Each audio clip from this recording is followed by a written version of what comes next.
po ayoko na po makadagdag pa sa sama ng loob niyo. Pero medyo nakaka-frustrate lang po kasi kahit anong gawin ko, ayaw talaga sa akin ng kambal ang masama pa po nito, mas lalo silang nagagalit sa akin, lalo na't lagi po kami magkakasama. Ina, ipangako mo sa akin, kahit anong paninindak ang gawin nila sa'yo, hindi ka agad susuko. Pangako mo sa akin.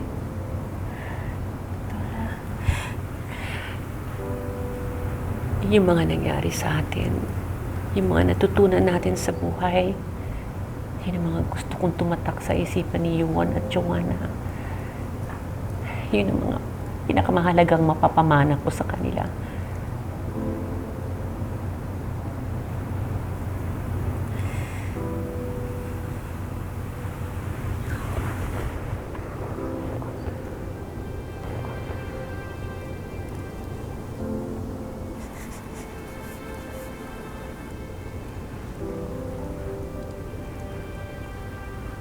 Wala po ba talagang masakit sa inyo? Okay lang ako. Pasensya na. Okay. Sige.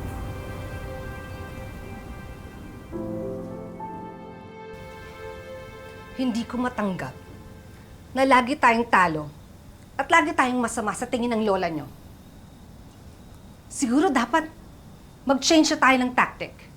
Si Lola ang kailangan magbago ng isip. Dati ako lang nakakapambola sa kanya. Tapos ngayon nagpapauto siya sa ina na yun. Well, not for long.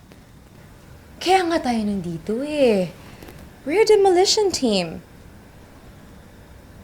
We will continue sabotaging Ina at haharangan natin lahat ng mga plano niya sa kumpanya. At sa resto. Joanna, baka hindi na nag-work yung ganyang style. Dapat ata, palitan niyo na yung strategy niyo. Instead na ina-antagonize niyo si Ina, bakit hindi kayo magbait-baitan? I mean, kung kikilos kayo, gawin niyo pa ilalim. Mom, never. I will never adjust or pretend for that girl. In fact, magle-level up pa nga ako eh. I will give her a harder time. That's right. Hindi tayo mapapasunod ni Ina. Siya ang dapat sumunod sa atin. No, Mommy. We don't need to change our tactics. Nagsisimula pa lang naman kami sa resto eh. But once we do a full force attack on her, the damage will be so bad. Na si Lola na mismo magpapalaya sa kanya.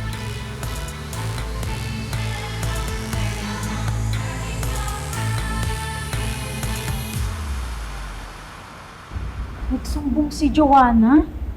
Naku, halatang gusto ka niya talaga masira kay Lola. Mahihirapan ka talaga ng evil twins na yan.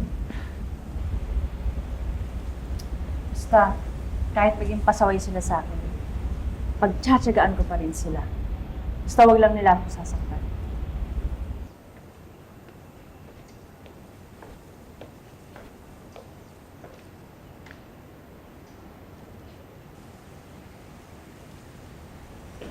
Every time you see me, natutulala ka.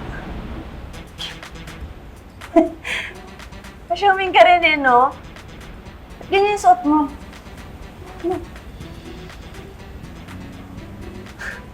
Wow!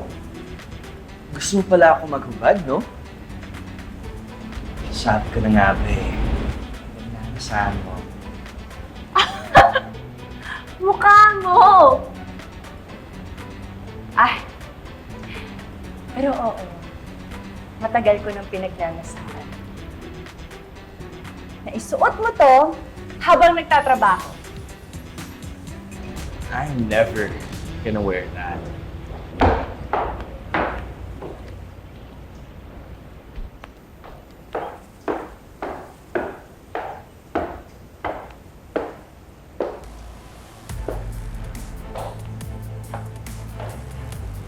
Akala niyo ba magpa-party tayo dito? Marami tayong tambak na gawain. Hindi kayo nandito para mag-model. Okay? Madudumihan kayo. Tsaka yung suot mo sapatos, hindi ka makakilos na maayos dyan. Oh, really? I'm sorry. Well, then I'll take it off. Then catch it. Whoa. How did you do that?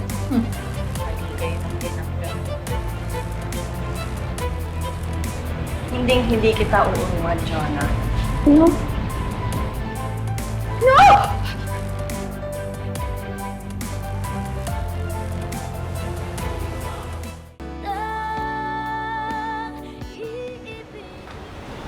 Ang tagal ko na sinasabi sa sarili ko na sige lang. Pagtitiisan ko yung mga pag-uugali nyo, pero never kong ito-tolerate yung pamimisikal nyo.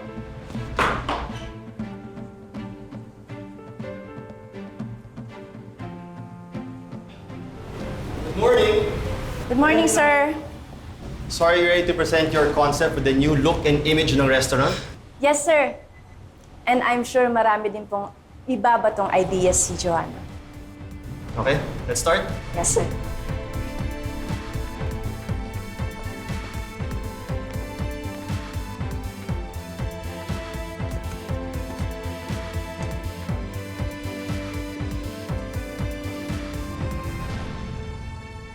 Di ba po sa mga sarili nating bahay, kapag may bisita tayo, gusto natin at ease sila. So yun din sana yung gusto kong maramdaman ng customers natin.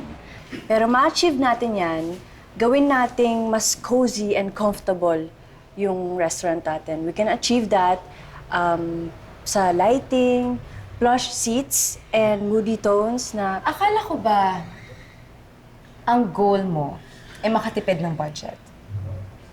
Pero gusto mong palitan yung color ng walls? And then, you want plush seating.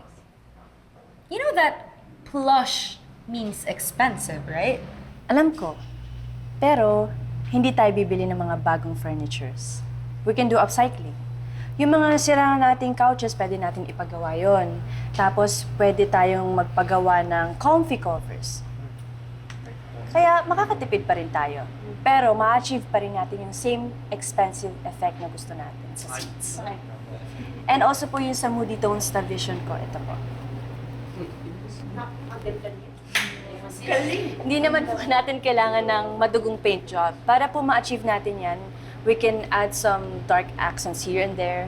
And napansin ko rin na ang dami nating flower pots sa labas, so kailangan natin linisin yon. And lastly, kung pwede sana magpasok tayo ng plants dito sa loob para magmukhang buhay yung vibe nitong restaurant. Ina, Thank you. I really like your ideas. Thanks.